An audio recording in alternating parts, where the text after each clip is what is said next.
আসসালামু আলাইকুম। কি অবস্থা সবার? আশা করছি সবাই তোমরা ভালো আছো।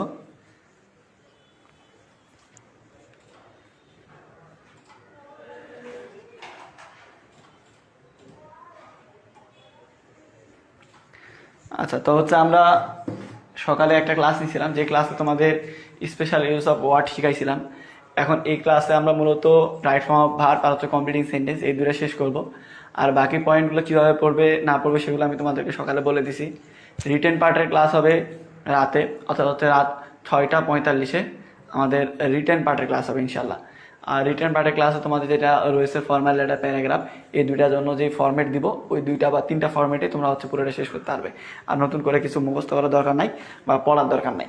তাহলে এখন হচ্ছে আমাদের মূলত এই 1 ঘন্টা বা 1 থেকে 1.5 ঘন্টার মধ্যে আমরা 2টা টপিক শেষ করবো। একটা হচ্ছে রাইট ফর্ম অফ ভার্ব আর একটা হচ্ছে কমপ্লিটিং সেন্টেন্স। এই 2টা টপিক কীভাবে পড়বে, এই শেষ মুহূর্তে কীভাবে জিনিসগুলো মাথার মধ্যে গুছিয়ে নিবে, এই বিষয়গুলো নিয়ে কথা বলবো তোমাদের সাথে ইনশাল্লাহ।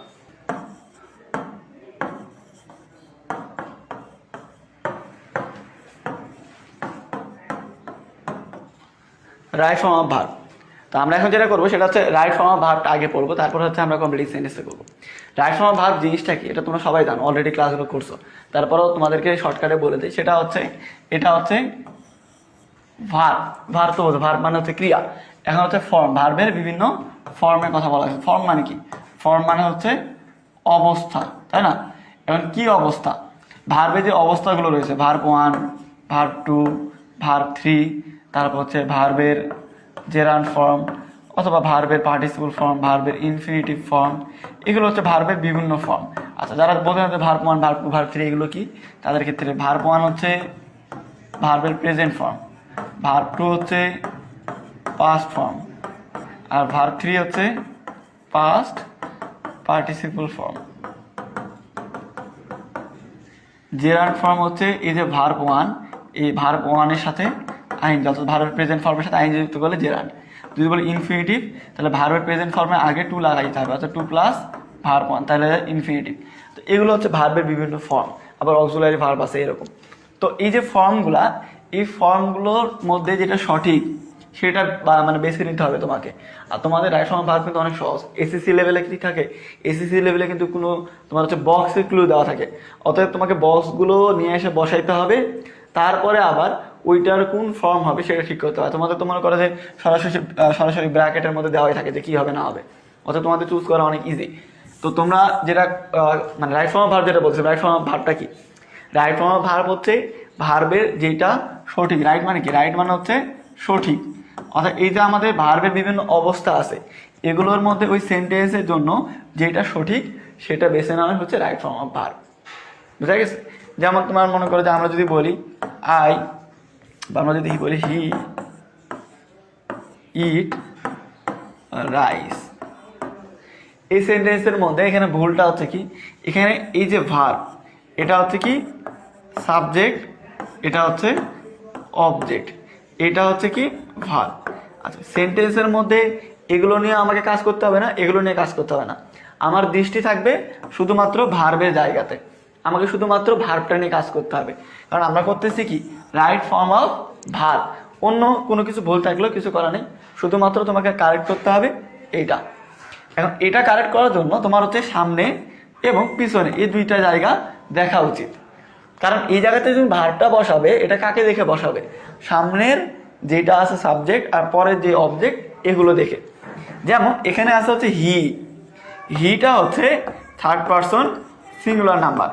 কোনো সেন্টেন্সে যদি প্রেজেন্ট টেন্স হয় এবং তার সাবজেক্ট যদি থার্ড পারসন সিঙ্গুলার নাম্বার হয়, তাহলে ভার্বের সাথে এস বা ইএস যুক্ত হবে। অতএব হবে হি ইটস রাইস। তাহলে ইটটাকে যে আমাদের ইটস করতে হবে কি দেখে বুঝলাম? এই যে আমাদের সাবজেক্ট দেখে বুঝলাম। তাহলে রাইট ফর্ম অফ ভার্বে আমাদের কি নিয়ে কাজ করতে হয়? রাইট ফর্ম অফ ভার্বে শুধুমাত্র আমাদেরকে ভার্ব নিয়ে কাজ করতে হয়। কিভাবে বসাবো? ভার্বের সামনে পিছনে সেন্টেন্সটা দেখে আমাদের বুঝতে হবে যে ভার্বের যে অবস্থাগুলো আছে 1, 2, 3 জেরান্ড পার্টিসিপল, এগুলোর মধ্যে কোন ফর্মটা আমি বেছে নেব। বোঝা গেছে? এখন হচ্ছে আমাদের এই যে তোমার রুলসগুলো বুঝতে হবে, তোমাদের যে রুলসগুলো শেখাতে চাইছি। সবার আগে আমাদের শর্ট টেকনিকটা শেখাই দেয়, শর্ট টেকনিকটা সবার আগে শেখাই দেয়, তাহলে বুঝতে জিনিসটা সোজা হবে। আচ্ছা, আমরা সাধারণত যে গ্রামারগুলো করি বইয়ের বা যে কোনো বইয়ে যে কোনো লেকচার শিটে, সেগুলো দেওয়া থাকে সেন্টেন্স আকারে। আমরা এই যে উদাহরণগুলো দিলাম না, যে হি ইটস রাইস, এটা কিন্তু প্যাসেজ না, এটা হচ্ছে একটা সেন্টেন্স। কিন্তু পরীক্ষায় কি থাকে, পরীক্ষায় থাকে কোশ্চেন হচ্ছে প্যাসেজ আকারে। কি আকারে থাকে? পরীক্ষায় থাকে হচ্ছে প্যাসেজ আকারে। এখন এই প্যাসেজের ক্ষেত্রে তুমি কি করবে? প্যাসেজের ক্ষেত্রে যখন তুমি প্যাসেজটা দেখলে, মানে কোশ্চেন পাইছো, তো সর্বপ্রথম তোমার ফার্স্ট কাজ হচ্ছে ওই প্যাসেজটা পড়া। কি করবে? ওই প্যাসেজটা পড়বে। পড়ার পরে দেখবে যে ওইটা কোন টেন্সে আছে, ওইটা প্রেজেন্ট টেন্সে আছে নাকি পাস্ট টেন্সে আছে। কি বললাম? প্রেজেন্ট টেন্সে আছে নাকি পাস্ট টেন্সে আছে। একটা মানে একটা প্যাসেজ যখন পড়তে যাবে, তখন তুমি একটা দুইটা লাইন পড়েই কিন্তু বুঝে নিতে পারবে যে এটা বর্তমান নিয়ে লেখা নাকি অতীত নিয়ে লেখা। যেমন ওখানে একটা প্যাসেজ আছে, মনে করো যে তোমার সম্রাট আকবরকে নিয়ে। কারণ সম্রাট আকবর তার পৃথিবীতে বেঁচে নাই, বা ধরো বঙ্গবন্ধুকে নিয়ে, বঙ্গবন্ধু তার বেঁচে নাই, তখন কি হবে? বা নেলসন ম্যান্ডেলাকে নিয়ে, নেলসন ম্যান্ডেলা তো মরে গেছে। তাহলে এদের যেহেতু এরা মৃত্যুবরণ করছে, এরা কি? এরা হচ্ছে অতীত, পাস্ট, অথবা এখানে সবকিছু পাস্ট নিয়ে লিখতে হবে। একটা প্যাসেজ আছে মনে করো পদ্মা সেতু নিয়ে, পদ্মা সেতু তো এখনো বর্তমান, তাই না? পদ্মা সেতু তো আর পাস্ট হয়ে যায়নি, তাহলে ওইটা থাকবে তো আর প্রেজেন্ট টেন্সে। অর্থাৎ প্যাসেজটা তুমি আগে পড়বে, পড়ার পরে দেখবে ওটা প্রেজেন্ট নিয়ে আসে নাকি পাস্ট নিয়ে আসে। যদি সেটা প্রেজেন্টে থাকে, তাহলে তার মনে করো যে 80%, বা তোমাকে 80% 90%, আমি 80% নিলাম, যে তার মনে করো 80%ই হয় হচ্ছে প্রেজেন্ট টেন্সে। যদি সেটা প্যাসেজটা প্রেজেন্ট টেন্সে থাকে, তাহলে 80% অ্যান্সার প্রেজেন্ট টেন্সে। আবার তার মধ্যে 70%ই হয় হচ্ছে প্রেজেন্ট ইনডিফিনিট টেন্সে। কোন টেন্সে? প্রেজেন্ট ইনডিফিনিট টেন্সে। আর প্যাসেজটা যদি থাকে পাস্ট টেন্সে, তাহলে সেটার 80%ই হয় হচ্ছে পাস্ট টেন্স, আর সেটার 70%ই হয় হচ্ছে পাস্ট ইনডিফিনিট টেন্স।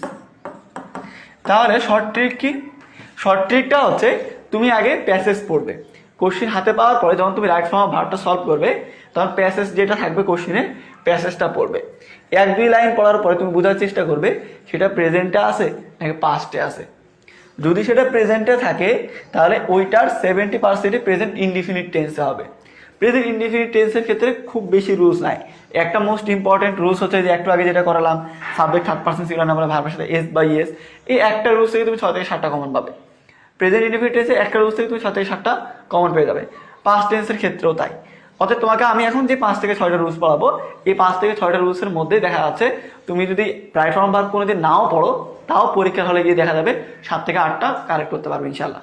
কীভাবে পারবে এটা প্র্যাকটিস করতে গেলে তো এখনই তুমি বুঝতে পারবে যে কতটা পারো আর কতটা না পারো। তাহলে চলো আমরা একটু তোমাকে রুলসগুলো দেখি, যে এখানে যে রুলসগুলো আছে সেই রুলসগুলো সম্পর্কে তোমার একটু ধারণা দিই। কোনো সেন্টেন্সে সাবজেক্ট যদি, এটা কিন্তু মোস্ট ইম্পর্টেন্ট একটা রুলস, কোনো সেন্টেন্সে তার সেন্টেন্সটা যদি প্রেজেন্ট ইনডিফিনিট টেন্স হয়, কি হয়? সেন্টেন্স যদি হচ্ছে প্রেজেন্ট ইনডিফিনিট টেন্স হয়, আর ওইটার সাবজেক্ট যদি থার্ড পারসন সিঙ্গুলার নাম্বার হয়, কি হয়? থার্ড পারসন সিঙ্গুলার নাম্বার হয়।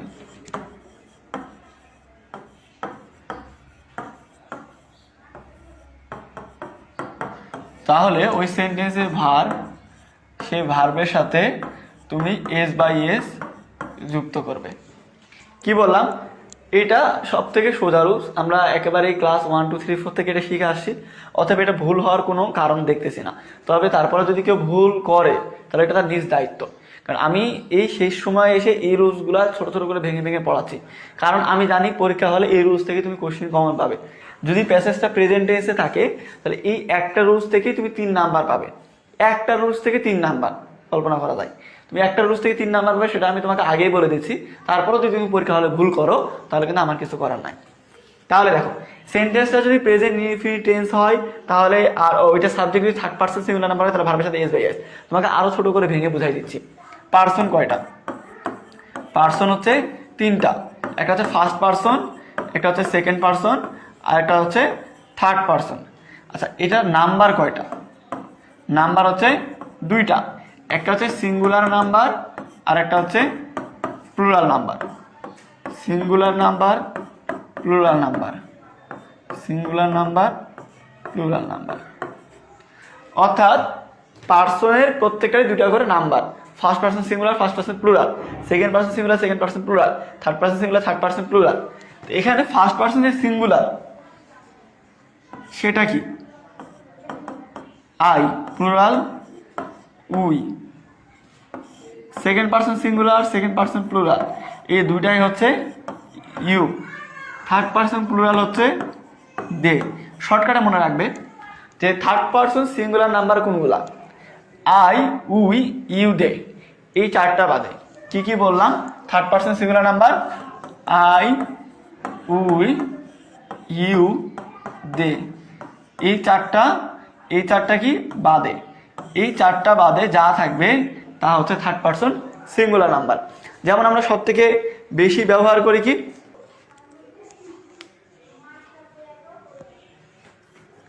আচ্ছা, তাহলে কি বললাম যে আই, উই, ইউ, দে, এই চারটা বাদে যা থাকবে তা হচ্ছে থার্ড পার্সন সিঙ্গুলার নাম্বার।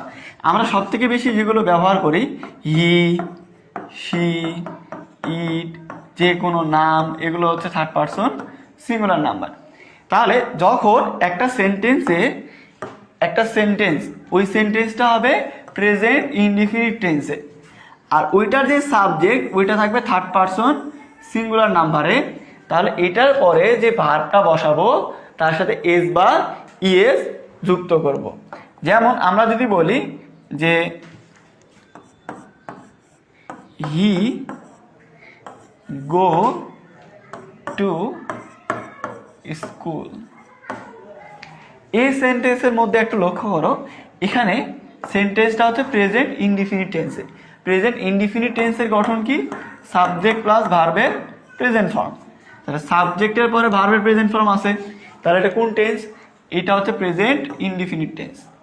আচ্ছা, এবার আমরা সাবজেক্টের দিকে লক্ষ্য করি যে সাবজেক্টটা আসলে কোন পার্সন আছে, ফার্স্ট, সেকেন্ড নাকি থার্ড। আচ্ছা, হি কোন পার্সন? দেখো আই, উই, ইউ, দে, এই চারটা বাদে এই হি বসে, তাহলে এটা হচ্ছে থার্ড পার্সন সিঙ্গুলার নাম্বার। তাহলে প্রেজেন্ট ইনডিফিনিট টেন্সে সাবজেক্ট যদি থার্ড পার্সন সিঙ্গুলার নাম্বার হয়, তাহলে ভার্বের সাথে কি করতে হবে? এস বা ইএস যুক্ত করতে হবে। তাহলে কি হবে? হি গোজ টু স্কুল। খুব সোজা রুলস, এটা তোমরা জানো, তারপর আমি ভেঙে চুরে পড়াচ্ছি এই কারণেই, যাতে এবার এই রুলস থেকে যখন কোশ্চিন আসবে কেউ যেন ভুল না করো। কারণ এই জানা শুনে একই রুলস থেকে তুমি বারবার ভুল করতে থাকে, এটা আমার খারাপ লাগে। আমি চাই না যে আমার স্টুডেন্টকে আমি যেটাকে 2 মাস থেকে একই জিনিস পড়াচ্ছি সেই জিনিসটা তারা আবার ভুল করুক। ঠিক আছে, এবার এই রুলসটা বুঝতে পারছো? তাহলে আমি আবার বলছি, একটা সেন্টেন্সে তোমার সেন্টেন্সটা যদি প্রেজেন্ট ইনডিফিনিট টেন্স হয়, ওইটার সাবজেক্ট যদি থার্ড পার্সন সিঙ্গুলার নাম্বার হয়, থার্ড পার্সন সিঙ্গুলার নাম্বার কোনগুলা? আই, উই, ইউ, দে, এই চারটা বাদে কোনো কিছু যদি সাবজেক্টে থাকে, তাহলে তারপরে যে ভার্বটা হবে তার সাথে এস বা ইএস যুক্ত করতে হবে। মুখস্থ গেছে, এভাবে বুঝতে পারছো?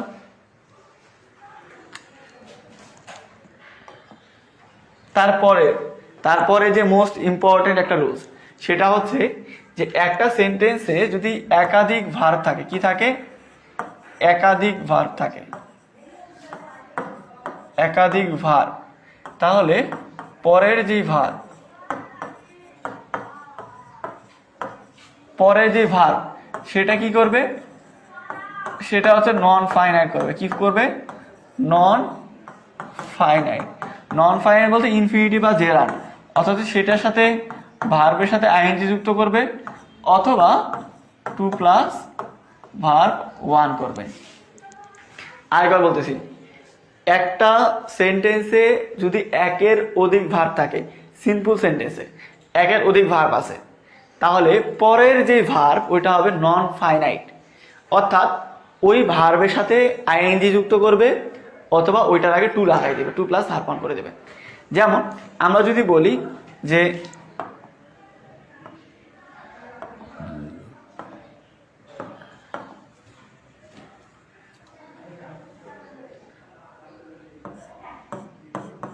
he want dash play. আচ্ছা, এই সেন্টেন্সের মধ্যে দেখো এটা হচ্ছে সিম্পল সেন্টেন্স এবং এটার মধ্যে অলরেডি একটা ভার্ব আমি ব্যবহার করে ফেলছি। এটা হচ্ছে সাবজেক্ট, এটা হচ্ছে ভার্ব। তাহলে এখানে আরও একটা ভার্ব লাগাইতে হবে। একটা সেন্টেন্সে একাধিক ভার্ব লাগাইতে হলে পরের যে ভার্ব ওইটার সাথে আইএনজি যুক্ত করতে হবে অথবা তার আগে টু লাগাইতে হবে। তাহলে কি হবে, হি ওয়েন্ট টু প্লে অথবা হি ওয়ান্ট টু প্লে অথবা হি ওয়ান্ট প্লেইং। অর্থাৎ তুমি যদি এখানে প্লেইং দাও তাও হবে, তুমি যদি টু প্লে দাও তাও হবে, দুইটার মধ্যে যে কোনো একটা দিতে হবে। যেমন তুমি যদি বলো যে আই লাইক ডান্স। আচ্ছা, এই সেন্টেন্সের মধ্যে দেখো এখানে কি হবে, আই লাইক, এখানে অলরেডি তুমি সাবজেক্টের পরে একটা ভার্ব ব্যবহার করে ফেলছো। তাহলে পরে আরও একটা ভার্ব লাগাইতে গেলে কি করতে হবে, ওটার সাথে আইএনজি অথবা টু প্লাস ভার্ব ওয়ান। অথবা তুমি দিতে পারো আই লাইক ডান্সিং অথবা আই লাইক টু ডান্স। এটা দিলেও হবে, এটা দিলে হবে, যে কোনো একটা ফলো করলে হলো। বুঝতে পারছো? দুইটার মধ্যে যে কোনো একটা দিলেই হলো। এরপরে সব থেকে ইম্পর্টেন্ট,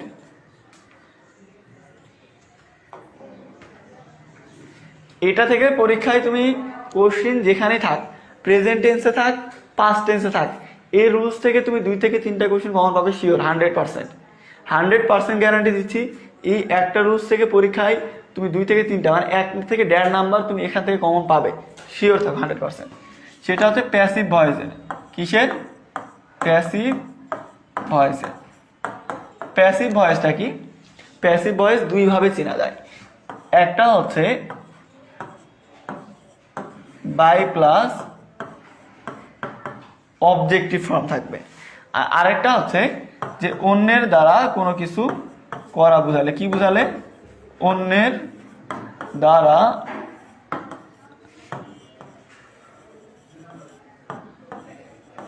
দ্বারা কোনো কিছু করা বোঝালে।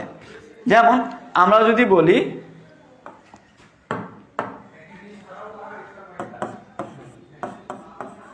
the problem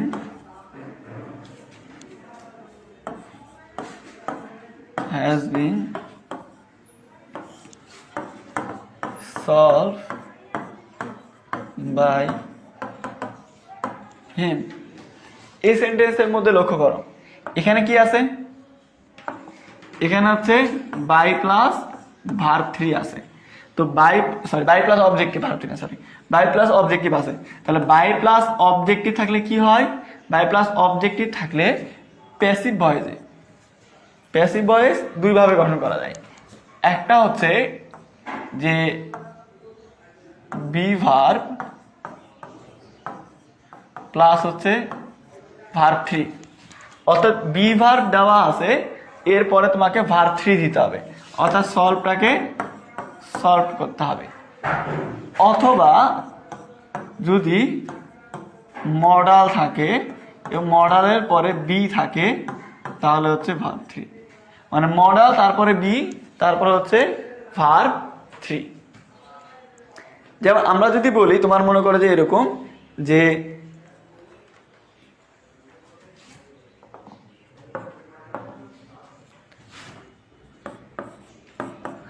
the book dash still। এখানে একটু দেখো যে বইটা চুরি হয়েছে, এখন বই তো নিজে নিজেকে চুরি করতে পারে না, অন্য কেউ এসে বইটা চুরি করে নিয়ে গেছে। তাহলে অন্যের দ্বারা কোনো কিছু যদি বুঝাই তাহলে সেটা কি হবে, প্যাসিভ ভয়েস। প্যাসিভ ভয়েস আমরা কিভাবে গঠন করতে পারি, বি ভার্ব তারপরে হচ্ছে ভার্ব 3 অথবা মডাল দিয়ে ভার্ব 3। তাহলে আমরা বলতে পারি দ্য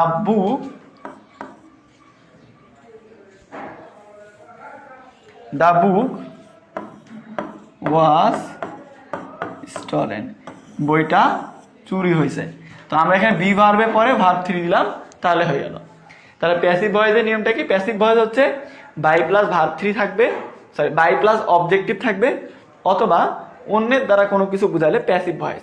প্যাসিভ ভয়েস গঠন করবে কিভাবে, বি ভার্বের পরে ভার্ব 3 দিবে, অথবা মডালের পরে বি থাকলে ভার্ব 3 দিবে তাহলেই হবে।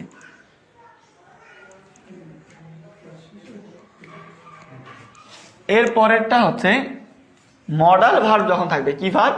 Modal verb. মডাল ভার্বের পরে হচ্ছে ভার্বের 3 নাম্বার ফর্ম। মডাল ভার্বের পরে কি দিতে হবে? ভার্বের 3 নাম্বার ফর্ম। এখন মডাল ভার্ব কোনগুলা? মডাল ভার্ব হচ্ছে shall, should, will, could, can, could, may, might, must. এটা হচ্ছে মডাল। তো মডালের পরে ভার্বের প্রেজেন্ট ফর্ম হয়। এই যে মডাল ভার্বগুলো shall, should, will, could, can, could, may, might, must, এগুলোর পরে ভার্বের প্রেজেন্ট ফর্ম হয়। যেমন তুমি যদি বলো যে হি ক্যান ডু ইট, এখানে তুমি কি দিবে? দেখো এখানে হচ্ছে মডাল দেওয়া আছে। কি দেওয়া আছে? মডাল দেওয়া আছে। তাহলে মডালের পরে কি হবে? ভার্বের প্রেজেন্ট ফর্ম হবে, অর্থাৎ হচ্ছে ডুই হবে, অর্থাৎ হবে he can do it. Modal যেখানে দেখবে মডালের পরে ভার্বের প্রেজেন্ট ফর্ম দিবে তাহলেই হবে। এরপরে এই রুলসগুলো সব থেকে বেশি ইম্পর্টেন্ট। আরেকটা হচ্ছে তোমার ইট আর দেয়ারের ব্যবহার। ইন্ট্রোডাক্টরি ইট আর দেয়ার, এক্ষেত্রে মনে রাখবে ইটের পরে ভার্ব অলওয়েজ সিঙ্গুলার। ইটের পরে ভার্ব সবসময় সিঙ্গুলার। যেমন আমরা যদি বলি যে ইট ইজ সামার, না এখন গ্রীষ্মকাল। এখানে একটু লক্ষ্য করে দেখো যে এখানে ইট আছে, ইটের পরে ভার্বটা হতে হবে সিঙ্গুলার। তো ইটের পরে সবসময় ভার্ব সিঙ্গুলার। কিন্তু দেয়ার যদি হয়, দেয়ারের পরে যে ভার্ব সেই ভার্বটা সিঙ্গুলার প্লুরাল দুই হতে পারে। এটা নির্ভর করতেছে এর পরে যে নাউন অথবা প্রোনাউন থাকবে সেটার উপরে।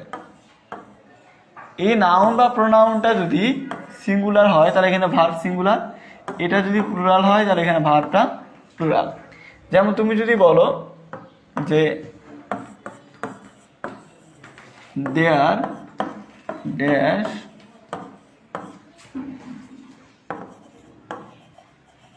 Many rivers in our country, আমাদের দেশে অনেক নদী আছে। এখন এই যে দেয়ার, এটার পরে ভার্বটা সিঙ্গুলার প্লুরাল দুই হতে পারে। এখন তুমি এটার পরে কি দিবে? সিঙ্গুলার নাকি প্লুরাল দিবে? এক্ষেত্রে তোমাকে দিতে হবে যেটা পরেরটা দেখতে হবে, মেনি রিভার্স দেখতে হবে। তো এখানে কি আছে? প্লুরাল। তো এখানে যদি প্লুরাল হয় তাহলে ভার্বটা কি হবে? এই ভার্বটা হবে প্লুরাল, অর্থাৎ হবে দেয়ার আর। অর্থাৎ দেয়ার দেখে তুমি কিছু চিনতে পারবে না যে সিঙ্গুলার নাকি প্লুরাল। যেমন ইট দেখে বুঝে নেবে ইট মানে এখানে ভার্ব হবে অলওয়েজ সিঙ্গুলার। কিন্তু দেয়ারের ক্ষেত্রে তুমি এখানে ভার্বটা সিঙ্গুলার নাকি প্লুরাল হবে এটা নির্ভর করতেছে যে পরে দেখবে, পরে নাউন বা প্রোনাউনটা যদি সিঙ্গুলার হয় তো এখানে ভার্বটা সিঙ্গুলার, এখানে যদি প্লুরাল হয় তাহলে ভার্বটা প্লুরাল।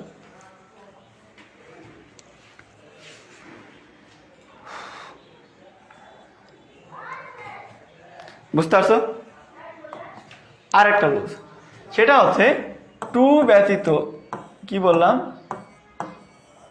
টু ব্যতীত যে কোনো প্রিপজিশন থাকে, টু ব্যতীত যে কোনো প্রিপজিশন এর পরে, টু ব্যতীত যে কোনো প্রিপজিশনের পরে ভার্ব থাকলে তার সাথে আইএনজি যুক্ত করতে হবে। কি বললাম? টু ব্যতীত যে কোনো প্রিপজিশন থাকলে তারপরে ভার্বের সাথে আইএনজি যুক্ত করতে হবে। এটা একটা। যখন সেন্টেন্সের মধ্যে উইথ এ ভিউ টু পাবে, উইথ এ ভিউ টু, তখন এরপরে ভার্বের সাথে আইএনজি যুক্ত করবে। যখন একটা সেন্টেন্সের শুরুতেই ভার্ব থাকবে, কি থাকবে? শুরুতে ভার্ব থাকবে, মানে শুরুতেই গ্যাপ থাকবে, তখন ভার্বের সাথে আইএনজি যুক্ত করবে। একটা সেন্টেন্সে যখন হোয়াইলের পরে গ্যাপ থাকবে, কিসের পরে? হোয়াইলের পরে গ্যাপ থাকবে, হোয়াইলের পরে, তখন হবে হচ্ছে ভার্বের সাথে আইএনজি। আরেকবার বলতেছি দেখো, টু ব্যতীত যে কোনো প্রিপজিশন থাকলে তারপরে ভার্বের সাথে আইএনজি যুক্ত করবে। উইথ এ ভিউ টু থাকলে তারপরে ভার্বের সাথে আইএনজি করবে। তারপরে শুরুতেই যদি একটা সেন্টেন্সের শুরুতে যদি ভার্ব থাকে তাহলে ভার্বের সাথে আইএনজি। যদি ধরো হোয়াইলের পরে ভার্ব আছে তাহলে হচ্ছে ভার্ব ওয়ানের সাথে আইএনজি। যেমন আমরা যদি বলি যে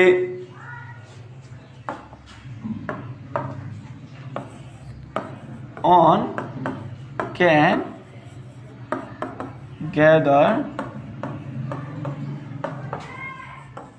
knowledge by travel। তো দেখো এখানে হচ্ছে বাই হচ্ছে একটা প্রিপজিশন, টু ব্যতীত যে কোনো প্রিপজিশন থাকলে তারপরে যে ভার্ব থাকে তার সাথে আইএনজি যুক্ত করতে হবে। অর্থাৎ ট্রাভেলটা হয়ে যাবে হচ্ছে ট্রাভেলিং, ট্রাভেলটা কি হবে? ট্রাভেলটা হয়ে যাবে হচ্ছে ট্রাভেলিং। আচ্ছা, আমাদের সকালে যে আমরা ক্লাসটা নিয়েছিলাম ওই ক্লাসটা অলরেডি আমাদের ইউটিউব চ্যানেলে আপলোড করা হয়ে গেছে। যারা ক্লাসটা করনি ইউটিউব চ্যানেলের লিঙ্ক দেখো কমেন্টে পিন করে রাখছি, ওই আমাদের ইউটিউব চ্যানেলে গিয়ে তোমরা ক্লাসটা করে নিও। আর প্রত্যেকটা ক্লাস যদি ইউটিউব থেকে করতে চাও তাহলে ইউটিউব চ্যানেলটা সাবস্ক্রাইব করে রেখে দিও, তাহলে ক্লাসের নোটিফিকেশন পেয়ে যাবে, ক্লাস পেয়ে মনে মতো করতে পারবে। তাহলে আমি তোমাদের আরেকবার বলে দিই ভালো করে।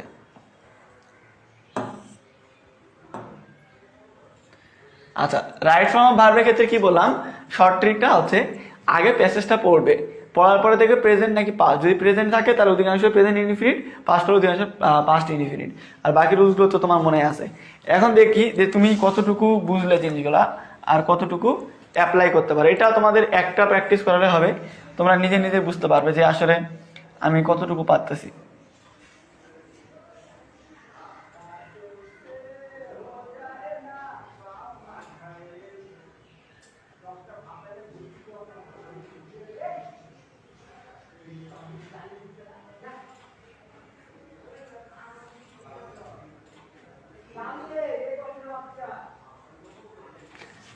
এখানে একটা বোর্ড কোশ্চেন দেওয়া আছে বিগত বছরে, এটা তোমরা সলভ করো নিজে নিজে। এটা সলভ করো, সময় হচ্ছে 5 মিনিট। 5 মিনিটের মধ্যে এটা সলভ করতে হবে, 5 মিনিটসের মধ্যে। এখন বাজে হচ্ছে তোমার 5টা 11, 5টা 16 পর্যন্ত টাইম। 5টা 16-র মধ্যে এটা করতে হবে। প্রত্যেকে খাতা কলমে করো, কমেন্টে করো, তোমার ইচ্ছা, তবে এটা করতে হবে 5 মিনিটের মধ্যে। 5 মিনিটের মধ্যে এটা করো, আমি সলভ করে দিচ্ছি, তাহলে বুঝতে পারবে যে আমি তোমাদের যে রুলসগুলো শিখালাম সেগুলো কাজে দিচ্ছে কিনা।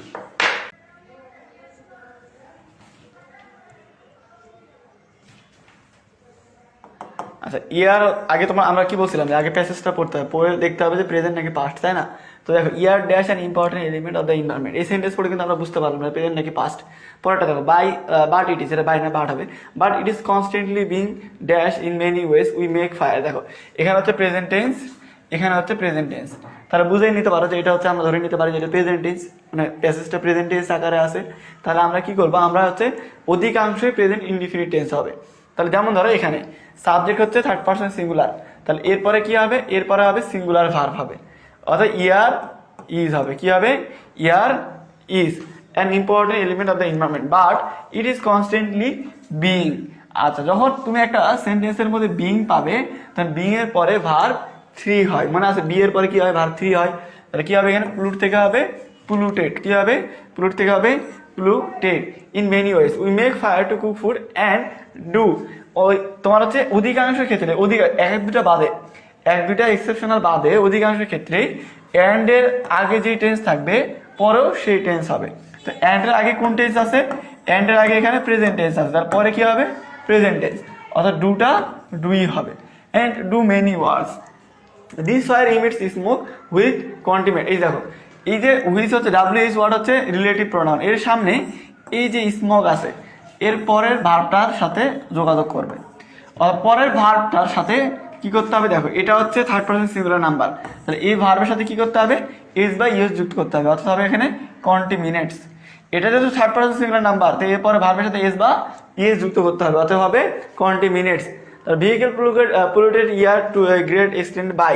আচ্ছা দেখো, বাই এর পরে বাই হচ্ছে কি এখানে প্রিপজিশন, যেহেতু এটা প্রিপজিশনের পরে টু ব্যতীত যে কোনো প্রিপজিশনের পরে ভার্বের সাথে আইএনজি হয়, তাহলে বার্ন থেকে হবে বার্নিং। তারপর burning fuel, air pollution also.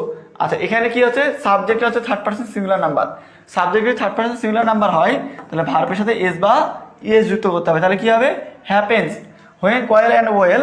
তারপর দেখো যে এই যে তোমার হচ্ছে এয়ার পলিউশনগুলা, এই যে এয়ার পলিউশন কি তোমার হচ্ছে নিজে নিজে হয় আর কি, মানে এয়ার পলিউশন যেটা পরিবেশ যে দূষণ বা বায়ু দূষণ, এটা কি নিজে নিজে হয় নাকি মানুষ করে? মানুষ করে, তাহলে কি হচ্ছে প্যাসিভ ভয়েস, মানে অন্যের দ্বারা কোনো কিছু হলে প্যাসিভ ভয়েস। প্যাসিভ ভয়েসটা কীভাবে গঠন করা যায়, বিভার প্লাস ভার্ব থ্রি অথবা মডালের পরে বি দিয়ে ভার্ব থ্রি। তাহলে এখানে কি হবে, এখানে হবে বিভার প্লাস ভার্ব থ্রি, অতএব হবে আর বার্ন। আর কেন হবে, এই যে কয়েল অ্যান্ড ওয়েল দুইটার কথা বলা আছে, মানে প্লুরাল, অর্থাৎ ওখানে যদি সাবজেক্ট কিন্তু প্লুরাল, তাহলে ভার্ব হবে প্লুরাল, অতএব হবে আর burn. Mills and factories can be, এই যে মডালের পরে বি থাকলে তোমার হচ্ছে প্যাসিভ ভয়েস, প্যাসিভ ভয়েস হলে কি হয় ভার্ব থ্রি, অর্থাৎ হচ্ছে হোলটা হয়ে যাবে হেল্ড, মানে ভার্ব থ্রি করে দিতে হবে। Responsible for this pollution, it is high time we, it is high time ব্যবহার মনে আছে, আমি পড়েছিলাম একটা সময় ভার্বে। ইট ইজ হাই টাইমের হচ্ছে পরে হচ্ছে পাস্ট টেন্স হয়, অর্থাৎ ইট ইজ হাই টাইমের পরে পাস্ট টেন্স মানে চেকটা করে দিতে হবে চেকড। আর আরো দুটো জিনিস মনে রাখবে পাশাপাশি, যখন লাস্টের দিকে কোনো কিছু করা উচিত বুঝাবে, উচিত বুঝাইলে মানে কোনো কিছু যদি করা উচিত বুঝায়, কি বুঝায় উচিত, তাহলে হবে হচ্ছে should plus verb one, should plus verb one. আর যদি ভবিষ্যৎ বুঝায় তাহলে উইল প্লাস ভার্ব ওয়ান, কি হবে, যেমন ধরো আদারওয়াইজ উই সাফার এ লট, অথবা আমাদেরকে এই জিনিসটা ভুগতে হবে, তাহলে কি ভবিষ্যতে ভুগতে হবে এই জিনিসটার মানে ক্ষতিপূরণ হিসাবে, তখন কি হবে সাবজেক্টের পরে উইল হবে আর হচ্ছে ভার্ব ওয়ান, অথবা হবে উইল সাফার এ লট। আর যদি উচিত বুঝাইতো তাহলে শুড প্লাস ভার্ব ওয়ান। দেখো এখানে একটা, দুইটা, তিনটা, চারটা, পাঁচটা, ছয়টা, সাতটা, আটটা, নয়টা, আমি যে তোমাকে যে 5-6টা নিয়ম পড়ালাম এটা থেকে কিন্তু তুমি 9টার মতো রুলস কমন পাইছো, বা 8টাই ধরো। অতএব দেখা যাচ্ছে তুমি যদি এই শর্টকাট 5-6টা টেকনিক যদি মাথায় নিয়ে পরীক্ষা হলে যাইতে পারো আর একটু মানে করতে পারো, তাহলে দেখা যাচ্ছে তোমার এখান থেকে তুমি 8-9টা ইজিলি অ্যান্সার করতে পারবে। অথবা তুমি মনে করো যে এগুলো আরও প্র্যাকটিস করতে পারো, রাতে প্র্যাকটিস করে রাতের বেলা কী করবে, গ্রামারগুলো প্র্যাকটিস করে তারপর তুমি পরীক্ষা দিতে যাবে। আমাদের কম্পিটিটিভ সেন্টেন্স পড়ানোর কথা ছিল, তো কম্পিটিটিভ সেন্টেন্স তোমাদেরকে আমি পড়াচ্ছি না, এই 7-8টা রুলসের এক সময় ভাব শেষ। কম্পিটিটিভ সেন্টেন্স তোমাদের আগে যে দুটো ক্লাস নিচ্ছি দেখবে, আমার ইউটিউব চ্যানেলের লিঙ্ক দেওয়া আছে, ক্যাপশনে মেনশন পিন করে দেওয়া আছে, এই ক্যাপশনে দেওয়া আছে, পাশাপাশি কমেন্টে পিন করে দেওয়া আছে। তোমরা হচ্ছে এই ওখানে যে দুটো ক্লাস পাবে, কম্পিটিটিভ সেন্টেন্সের ক্লাস আর যেই 40টা প্র্যাকটিস ক্লাস করাইছি, এই 40টা যে প্র্যাকটিস করাইছি এই রুলসগুলো পড়ে যাবে, এই 2টা ক্লাস করলেই এনাফ, কম্পিটিটিভ সেন্টেন্স শেষ হয়ে যাবে।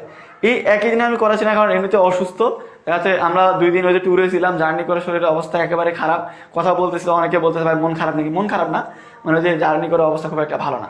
অতএব তোমরা হচ্ছে কম্পিটিটিভ সেন্টেন্স ওখান থেকে দেখে নিও, আর রাইট ফর্ম ভার্ব এই কয়েকটা রুলস করলে ইনশাল্লাহ এখান থেকে তুমি কমন করতে পারবে। ঠিক আছে, তো দেখা হবে আমাদের রাতে, আমাদের পরবর্তী যে রিটেন ক্লাস প্যারাগ্রাফ আর ফর্মাল লেটারে, এটা হচ্ছে রাত 6:45 আছে। তো যারা মানে এখনো প্যারাগ্রাফ বা ফর্মাল লেটার পড়োনি, বানাই লিখতে চাও, তারা রাত 6:45 রিটেন পার্টের ক্লাসটা করবে, তাহলে ইনশাল্লাহ মোটামুটি ইংরেজি সিলেবাস শেষ আর আগামীকালকে ভালো একটা ফটাফটে পরীক্ষা দিতে পারবে। ঠিক আছে, দেখা হচ্ছে তাহলে রাত 6:45। সবাই ভালো থাকো, শুভ সন্ধ্যা, আসসালামু আলাইকুম।